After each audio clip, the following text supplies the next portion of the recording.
Hi, everybody. Welcome to the Love Seat. I'm Dana Sardano. This is Steffi Starr. I am smiling the way I'm smiling, and just give you a little bit of backstory, and then I'll tell you who we are.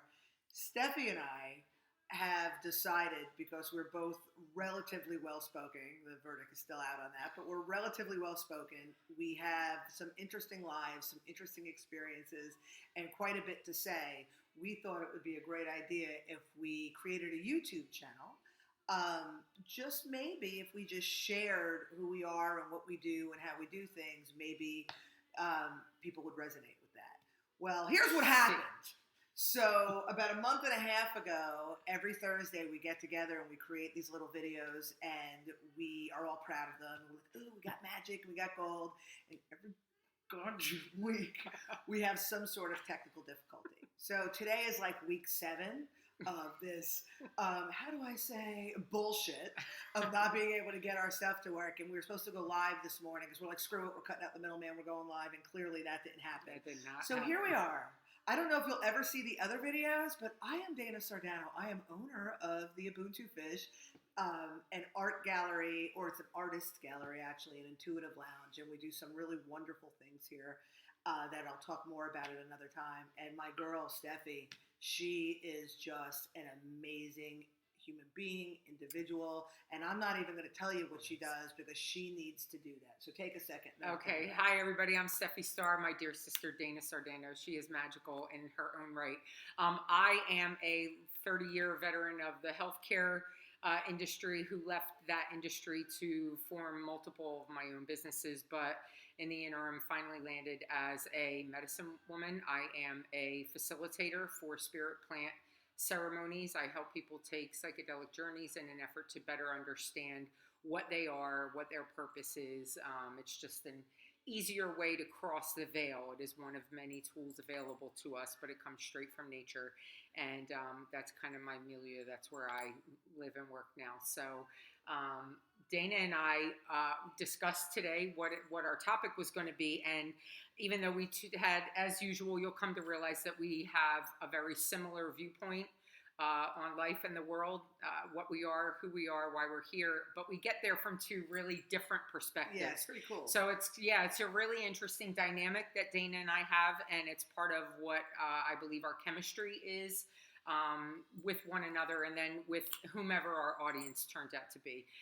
So what we wanted to talk about today is I've actually been doing a version of the 75 Hard Challenge. Some of you may or may not know what that is, but it's kind of making its way through the internet right now. And it is a 75-day commitment to doing 5 things. It's called 75 Hard because it's supposed to be hard. I call it 75 Easy, and that's kind of a segue into our topic. Every single day, I stick to a particular food plan. Whatever food plan that is, it doesn't matter as long as there are no cheat meals and there are no cheat days. You pick that plan. Could you give me just a couple examples of a plan? What's your paleo, keto. I do the transformation. I actually lost 130 pounds a few years ago by getting off of wheat and sugar, by rearranging my thinking around food and movement. Like I like Nutrisystem. Like when I really need to jack it into gear, like a month of Nutrisystem. There you go. So whatever your food plan is, you pick it. It's up to you, but you stick to it. No cheat meal, no cheat day. There's also the requirement for a gallon of water being drunk every day. There is a requirement for 2 45-minute workouts every single day. One of them has to be done out in nature, irrespective of the weather. Could you give me an example of a workout? So I walk for 45 minutes every single day, and then one of my other workouts generally is throwing poi. I throw poi. You can Google that, POI. It's a whole other show for a whole other day. But it can be whatever, whether you're a gym rat, whether you're a home gym person, whether you're a bike rider, you have to exercise twice a day for 45 minutes at minimum.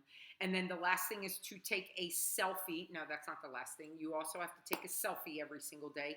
And you have to read 10 pages at minimum of a book that feeds you, lifts you up, educates you, improves you, something that is beneficial and advantageous to your becoming, whether it's business becoming, whether it's spiritual becoming, whatever speaks to you. So that is the 75 Hard. I believe very specifically that language is, spelling casts a spell, right? So at the end of the day, how we speak to ourselves and one another informs and sets up our experience. So I call it 75 Easy because I had an experience about a month ago where I walked on fire. And that's, again, another show for another day. But in that evening, as I walked across, 800, 1,000 degree coals, what really struck me was the invocation by the organizer of this event, who shared with us that commitment, when given 50%, 60%, 75%, even upwards of 90% commitment towards any endeavor, any change, any single thing we're attempting to do, actually creates a struggle. And it sets us up for failure, because in that space of the wiggle room where you can ultimately find yourself with an option, the ability to opt out of your endeavor or your commitment, you have created not just struggle, but almost a roadmap to fail. So it was his instruction and his his sharing that 100% commitment towards any endeavor turns it into something super simple. Once you have convinced yourself that there are no outs, there is no option, the wiggle room has been concreted over, boarded up, everything becomes simpler. Now, to be quite frank, I had tried the 75 hard twice in the previous 6 months and barely made it past day 3. Today is day 25 of my 75 easy. Yeah.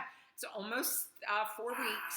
It's day 25 of 75 easy. And because even on days where I thought, I don't want to do this second 45-minute workout, I really want this X, Y, and Z food item that is not part of the transformation plan that I've committed to, immediately my mind goes right into, yeah, but you don't have an option. There's no option here.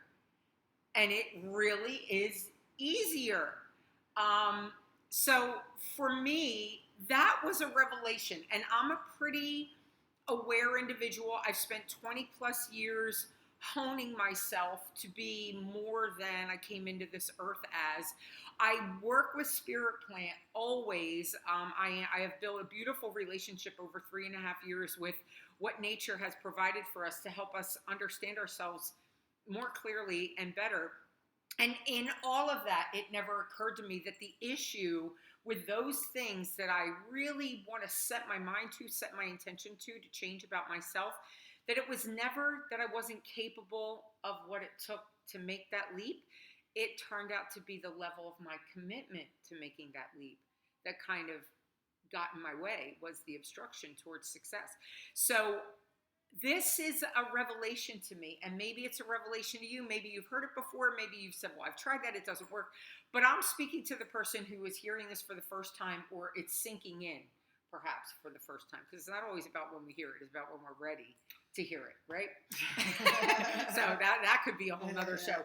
But Dana's subject, her topic for the day, really aligns so perfectly with what I was describing as what I considered my topic for the day, that I'm going to pass it off to my girl. I'm going to let her take it from here and share as an extension of what I just shared, where she's at and with her friends and family. Well, it's interesting because as you're talking, like in my head, I'm thinking all of the examples in life that shit goes south because you're not 100% committed. You think of people who go into marriages, but they already have their out, or or they're already keeping still the ex-girlfriend or the ex-boyfriend on, and when you're not 100% committed, it's just a matter of time of when it fails. It's not whether it will fail or not, right? So it's interesting because I don't know if this video will ever be aired or if it will be aired immediately, but right now in this moment, what is going on in the world is we're in the midst of the global pandemic of the coronavirus. And so I am everybody has their role, right? Some people are freaking out, and that's fine. That's their thing. Some people are, conspiracy theorists. Some people are not taking it, whatever it is. Some people won't wear the mask, will wear the mask. I'm kind of like popcorn on the couch. I go, oh my God, what's happening next? And I have I'm in this space where I can sort of remove myself a little bit, not be fearful, and just watch and see how things are unfolding and see how it's affecting all the different things that we experience in life, right? So some of my closest friends, there's a handful of people that you talk to on the regular, right? And I'm watching, I have like three friends that I'm thinking of that are experiencing things in their lives at this moment that are completely different from each other, but they all have the same thing. They're all trying to overcome something. I have a good friend, I'm going to make up a name, let's call her Anita, right? Anita is in the midst of a little bit of a love triangle, right? So she has this one love that a friend, whatever relationship that she really wants to go somewhere. And she has another that she is spending time with to distract her from that because that's not going where she wants to go, right? I have another friend who has a beautiful, beautiful, beautiful daughter. Love with the daughter, obviously. But she's having struggles with her parenting style as her daughter grows and develops. What she was doing before no longer works, or no longer is working as well as the other. I have another friend who her business is growing, and her adjusting to the growth of the business with her pricing and her boundaries, right? Is she's in the process of trying to adjust that to as her business grows. None of these situations have anything to do with each other. However, they all have to do with the decision of what do I want, who do I want to be in this situation, and how do I get there? And what I'm noticing is it's not about, well, it is about the level of commitment. They all are committed to the change, but what happens is there's a certain piece of mindfulness, a certain piece that we're missing from where we are in the what we don't want, what we want, and how we get there. And as I'm talking to them and offering advice if I can and listening to the situations, what I'm realizing is we have developed as human beings that have received damage in our life from childhood into adulthood, developing patterns to protect ourselves, right? So, ooh, that hurt. Let's build a wall. Let's create a pattern. Ooh, that hurt. And let's create a wall and a pattern to protect ourselves. What we're not doing, or what we forget to do, is look at the pattern and figure out where it came from and then adjust it for this new person, this new version of ourselves that we want to be, right? And I was telling Steffi earlier, because we come in, what do you want to talk about? I don't know, what do you want to talk about? All right, and then we just kind of, here we are, right? So I was telling her about the marshmallow experiment that I read about many years ago, and I would lie if I told you I knew the details. Could have been the 70s, could have been the 40s, I don't know. But basically, could have been yesterday, what the hell do I know? But the researcher took a group of kids and offered them a marshmallow now, or if they waited an extended period of time, again, I'm going to lie, if I say 20 minutes, an hour, 4 days, I don't know. But if they waited an extended period of time, they could then have 2 marshmallows.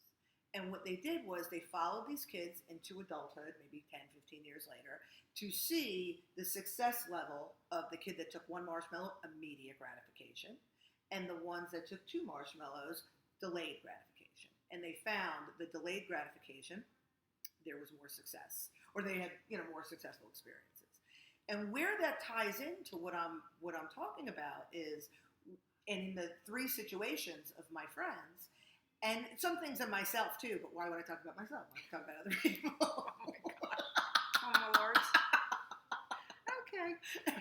Right over that. Off the rails right now. No, I'll be honest, I actually laid in bed this morning, was thinking about the people in my life and thinking about the similarities between these situations and saying, how does this resonate with me? Where is this in because my it's life? happening to them as a mirror for what's in you. Exactly. We're all Exactly. just mirrors. So just I'm not as shallow as I like to portray myself. Like I really did, Anyway, back to this. So this immediate gratification, my takeaway from this is about feeling good in the moment in situations that are difficult for us, that cause us angst, that cause us stress, that cause us pain. So what we've done is we've developed these habits, we've developed these patterns in our life to protect ourselves, to make ourselves feel better in the moments when the things aren't going our way. And because we developed these patterns at a young age, we weren't as well developed and we weren't able to see the big picture in the long term, right? But as adults, we are able to see the big picture in the long term because our brains are fully cooked and we are more developed. But we are carrying these habits, these patterns from childhood because we never address them, right? Make sense? Yep. So in the situations of my friends who are very self-aware, all of them, and they're very, very on top of their game. But what I'm seeing, and again, I'm seeing it in myself as well, is this utilizing old patterns to work towards something that we want to be or where we want to go. And it doesn't work because the old pattern just keeps you where you are. So it was very, very interesting as you talk about the commitment. And you can have the commitment to improvement, but you need to understand what it entails to get there. Does that make sense? And not take the one marshmallow because it feels good because right now. Because it feels good at that moment, right? If I may, Brene Brown, I'm reading as part of my 75 Easy, I'm rereading Daring Greatly. And she talks about, she actually has a chapter called Minding the Gap.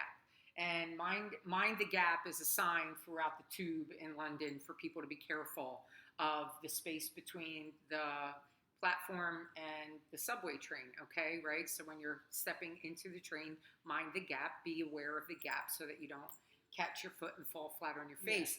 But she uses it as a metaphor for where are you right now? Where do you want to be? What is that space in between? And more mindfully executing our traversing that space, right? So back to my point, there is a gap between where we are and where we want to be. Even those of us who have achieved like success, I look around here and I'm like, God, you think, oh, I've gotten there. Well, you're never there. Once you get there, there's another there, right? So the beauty of minding that gap with our full awareness now, as opposed to our knee-jerk reactions from childhood, from old traumas, from patterns that have emerged. Just not to feel the pain. Correct. It is to say, I know where I am. I understand where I want to be. There is a space in between, and I'm not going to take that one marshmallow. I'm not going to allow myself to use the things that have worked in the past that may or may Band-Aids. That no longer serve, right? And that are just Band-Aids. That certainly don't work to get us where we go, where we're headed. And the commitment of 100% reaching the next there, belies our ability to take the one marshmallow. Because you have to commit to yourself at every moment. That I'm going to get there and I'm going to do what it takes to get there, not do what it takes to feel good right now. Exactly. So I just want to talk about the love triangle for a second because of all my little stories. It's the most salacious, of course. So my friend, again, is just so aware, but it's putting into action that's so difficult because we have these old patterns that we've been carrying 30, 40, 50 years, however long, right? So she's got, again, the distraction marshmallow, right? But she's also got the marshmallow of the person that she really wants to be with. And that, you know, when you do that thing, and anybody who was watching this, again, all four of you, anybody who's watching this can relate to this. You do this thing where you're like, well, you know, I shouldn't call or I shouldn't text, right? But then you rationalize, oh yeah, but you know, there was that thing that I needed to No. Put down the phone. So anyway, there's the one marshmallow of, you know, I could distract myself with this thing and then create another problem here that will just proliferate old patterns. Or I could rationalize ways that it's okay for me to call the second marshmallow when it's really, like you said, it belies that action what I really, really want. So it's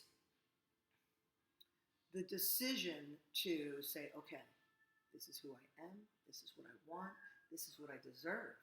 Oh, I've got worthiness things going on here. This person not wanting to reach out to me is not a reflection of my worthiness. It's a reflection with what's going on with this person. Mm-hmm. So rather than me now I'm talking about myself, rather than me now eat the cookie or 6, because I'm not feeling worthy, because this person doesn't love me. And I've learned from my childhood that I have to work for love because they liked my brother better, or I wasn't pretty enough, or whatever it was. You get into this whole soup. But if you really try to remove all of those irrational thoughts, that irrational programming, and stop and say, wait a minute, I'm a beautiful human being that is worthy of being loved, that is amazing, that has a lot to offer. This one marshmallow over here, my young, cute distraction marshmallow, is only a road to more drama, right? We all know how that road goes. At least I've been there. We know how that road goes, right? And this road, if I pursue it in a way that's not in alignment with who I desire to be, who I deserve to be, who I want to be, right? It's also one marshmallow. So now I got these one marshmallows that are all like crusty and ants and stuff like that. And the reality is, if I could just be mindful and mind that gap every day and feel proud and take value in my mindfulness of that gap, then everything else will work itself out because I'm standing strong and I'm not being dragged by a train down, the center of the earth. And it sounds like the two marshmallows down the road are ultimately a return to the idea that we're worthy because we are. I'm worthy because I am. Yeah. Not because of with whom I share a life.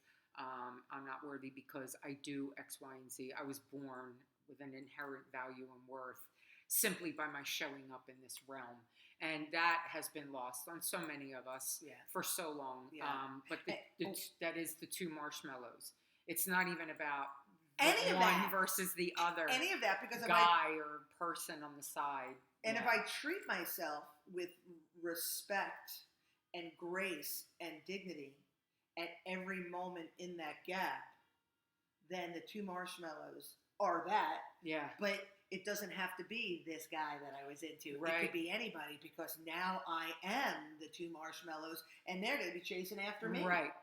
Regardless of what the circumstances, the better job, the better relationship, whatever it is. I mean, I could list them for days. So it's interesting. I know that we began this video with me being like, so I apologize for my moment of down in a marshmallow, just so I could share how I'm feeling.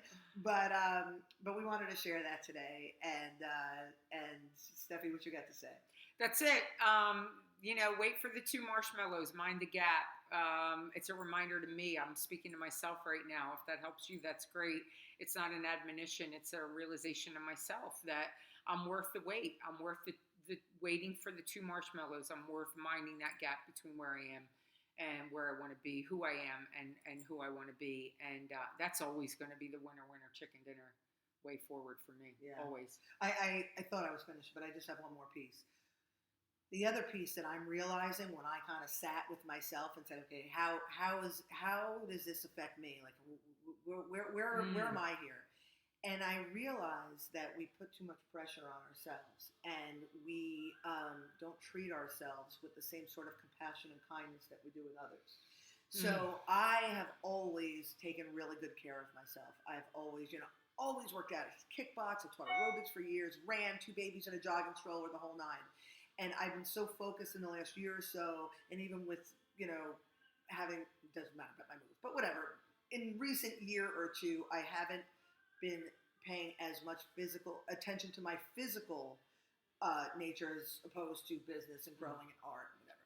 So I was beating myself up, and it's always like, oh, well, when I move, I'll start working out. Or after Christmas, I'll start eating right. And then I don't do that, and then I feel crappy about myself. And then there's this whole shame spiral, right? So what I did was, I had planned on moving in about a month, and a few months ago, I was like, all right, when I move, I'll get a new schedule, and I'll start walking in the morning again like I used to, and I'll feel better about myself. And I just, again, I was eating poorly, and finally one day I was like, put your goddamn sneakers on. And go for a walk. What is your problem? Right. And so I went for a walk, and then I maybe walked 3 times that week, and then the next week I walked like 4 times, and now we're like 6 weeks into this thing, and I'm walking on the regular. However, I was still eating all sorts of crazy things and convincing myself, oh, but it's okay, but I'm walking, But then one day, I was like, you know what? just stop eating unnatural sugars. You can do that, Yep. right? Mm-hmm. And then I stopped doing that. And then it was like, stop eating bread products. Just, you can, like I had breaded cauliflower, but I'm like, I'm not going to beat myself up. So why am I telling you all this? Because what I realized is we often, we say, who do I want to be? We put that who I want to be so far that the gap is so huge and it's so daunting. So we just jump right into the gap and we're like, screw it, I'm going to fail anyway, right? But when we do these things, like, I'm just going to put my sneakers on and just see what happens. Yeah. Right? I'm just going to go out there. I'm going to enjoy the sunshine. I'm just going to not eat a cookie today. I can do that. I cannot eat a cookie today. And when you commit to these little things, a little point on the graph, no cookie. Little point on the graph, I'm going to walk today. Little point on the graph that I'm going to, not eat a piece of bread today. Those points line up, and next thing you know, it's 8 weeks later, and you fit in your pants. Yeah. So again, mind the gap, but create small enough gaps that it's not so daunting that you, like I said, you'll fall into the abyss. So that was my thought. Love that. Awesome. All Love right. you, sister. As always. So signing off for the Love Seat. Thank you for being here. Thank you for watching. Thank you for being authentic, what you are all the time. I love it. And we'll catch you again next time. Thank you.